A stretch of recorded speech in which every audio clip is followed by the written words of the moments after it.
नोएडा में जहां बवाल मचा हुआ है वहां की डीएम है मेघा रूपम। मेघा रूपम वही है जो 2014 बैच की आईएएस अफसर है। जी नहीं, इसके अलावा भी उनका एक परिचय है, वो है मुख्य चुनाव आयुक्त ज्ञानेश कुमार की बेटी। जी हाँ, वही ज्ञानेश कुमार, एसआईआर वाले ज्ञानेश कुमार, टीएमसी को धमकाने वाले ज्ञानेश कुमार, एसआईआर में वोट कटने पर जस्टिफिकेशन देने वाले ज्ञानेश कुमार, विपक्ष की ना सुनने वाले ज्ञानेश कुमार, सत्ता के लिए ही समर्पित ज्ञानेश कुमार, उनकी बेटी है। अब उनकी बेटी जब डीएम है तो सवाल उठेंगे कि भाई प्रशासन कर क्या रहा था। जब प्रशासन की बात आती है तो प्रशासन कौन है? ज्ञानेश कुमार की बेटी मेघा रूपम। और वही है जो नोएडा में सब कुछ देख रही है, होलसोल वही है, और वो प्रतिनिधि हैं यूपी सरकार की, और यूपी सरकार उनके भरोसे है और वो यूपी सरकार के भरोसे हैं। जब हिंसा हुई और हिंसा को लेकर तमाम लोग नोएडा के विधायक से लेकर सांसद तक खामोश रहे, तब कौन बोला, ये सवाल गंभीर हो जाता है। अभिषेक उपाध्याय वरिष्ठ पत्रकार, उन्होंने लिखा कि वहां शालिनी सिंह बोली। शालिनी सिंह कौन? ब्रजभूषण शरण सिंह की बेटी। वो लिखते हैं कि वाह, शालिनी सिंह, पहली बार किसी ने हिम्मत दिखाई डंके की चोट पर सच बोलने की। जिस दौर में नोएडा के सभी विधायक और सांसद जुबान सिले रहे, उस दौर में ब्रजभूषण शरण सिंह की बेटी शालिनी सिंह ने साफ कह दिया कि नोएडा में जो हुआ वो पुलिस प्रशासन और इंटेलिजेंस सिस्टम का कंप्लीट फेलियर है। बयान के आखिर में नोएडा के विधायक पंकज सिंह को ऐसी घटनाओं के प्रति आगाह कराते हुए चिट्ठी भी लिखी गई है। 2027 का चुनाव दस्तक दे रहा है। शालिनी सिंह की दावेदारी गौतम बुद्ध नगर की नगरी में अपने हिस्से का सिंहासन मांगने की है। अब ये सवाल है कि क्या ये नोएडा में अब नए विधायक के तौर पर शालिनी सिंह अपने आप को प्रोजेक्ट कर रही हैं, या प्रशासन की नाकामी गिनवाकर ये बता रही हैं कि भाई जो कुछ है यहाँ के शासन प्रशासन में, विधायक से लेकर सांसद तक तमाम डीएम एसडीएम वो नाकाम है, नाकाम है, इसलिए ये तमाम घटनाएं हुई। प्रियंका भारती ने लिखा कि नोएडा में कर्मचारी हड़ताल पर हैं, उनकी न्याय संगत मांगों को सरकार इस बेदर्दी से कुचल रही है। एक वीडियो उन्होंने शेयर किया। हालांकि कुछ लोग इस वीडियो को जो नोएडा का नहीं बताकर किसी और जगह का बता रहे हैं। बहरहाल ये घटना जहां कहीं की भी है, और जो हम वीडियो पे ना भी जाएं, जो टेक्स्ट है उस पर जाएं, तो फिर ये प्रशासन कौन है? नोएडा डीएम हमारे ज्ञानेश जी की बेटी हैं। क्या ऐसे पुलिसकर्मियों पर कोई कार्रवाई होगी?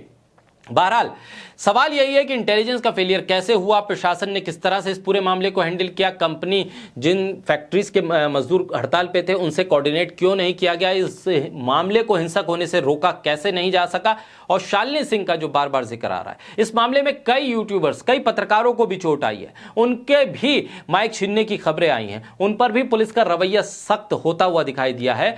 मतलब जो कवर करने गए हैं, जो खबर बताने गए हैं, जो खबर को कैप्चर करने गए हैं, उन पर भी कार्रवाई कर दी जा रही है डंडे की नोक पर। लेकिन जिनका फेलियर है, जिनकी वजह से यह घटना हुई, उन पर कार्रवाई कब होगी? ये तमाम घटनाएं फेलियर तक पहुंची कैसे, ये एक बड़ा सवाल है। और शालिनी सिंह जो ब्रजभूषण शरण सिंह की बेटी हैं, बीजेपी के इतने कद्दावर सांसद हैं जिनके मामले में तमाम सरकारें खामोश रहीं, और वो बड़ी आराम से अपने पद पर भी बने रहे और पद छोड़ने के बाद भी उसी दबदबे के साथ बने हुए हैं। तब सवाल यह है, जो वो सवाल कर रही है शालिनी सिंह अपने वीडियो में, वो क्या सिर्फ विधायक तक सीमित है? क्या वो सिर्फ सांसद तक सीमित है? क्या वो सिर्फ डीएम तक सीमित है? या फिर सत्ता जो उत्तर प्रदेश में है कुर्सी पर, उन तक ये सवाल पहुंच रहा है? और नोएडा की सत्ता बीजेपी की सत्ता मानी जाती है, और बीजेपी के मनमाफिक यहां का पूरा भौगोलिक मानचित्र हो, जनसंख्या के हिसाब से देखा जाए या वोटों के हिसाब से, बीजेपी के लिए मुफीद रहता है। और ऐसे में शालिनी सिंह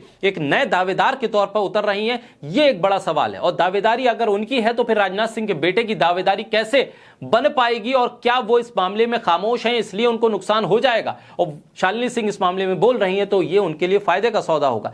सवाल यह है कि प्रशासनिक चूक और प्रशासन के नाम पर जो लोग जुड़ते हैं, उसमें विधायक, सांसद और DM, SDM, SP, SSP, SHO, तमाम लोग आते हैं। इन तमाम लोगों के फेलियर को किसी एक के सिर पर कैसे डाला जाएगा? यह सबकी जिम्मेदारी बांटी जाएगी, तय की जाएगी। अगर प्रशासन में विधायक और सांसद भी हैं और डीएम, एसडीएम भी हैं, तो फिर कार्रवाई कैसे होगी? शालिनी सिंह का सवाल बड़ा है।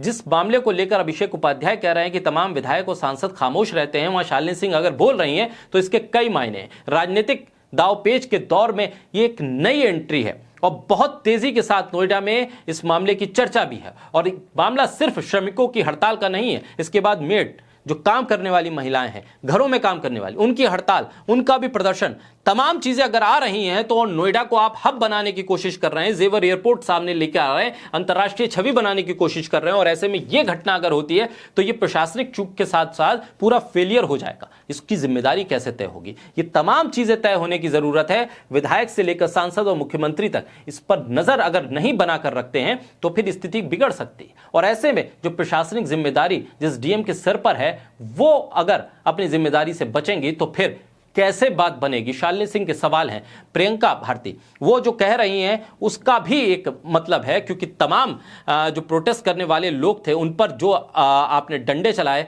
वही डंडे आपने पत्रकारों पे चला दिए, वही वहां आम लोगों पे चला दिए, तो इससे आपकी जिम्मेदारी बच नहीं जाती है, आपको अपनी जिम्मेदारी को खुद ओढ़ना पड़ेगा। बहरहाल शालिनी सिंह का ये वीडियो कई मायने में उत्तर प्रदेश की सियासत को हिलाकर रख देने वाला है।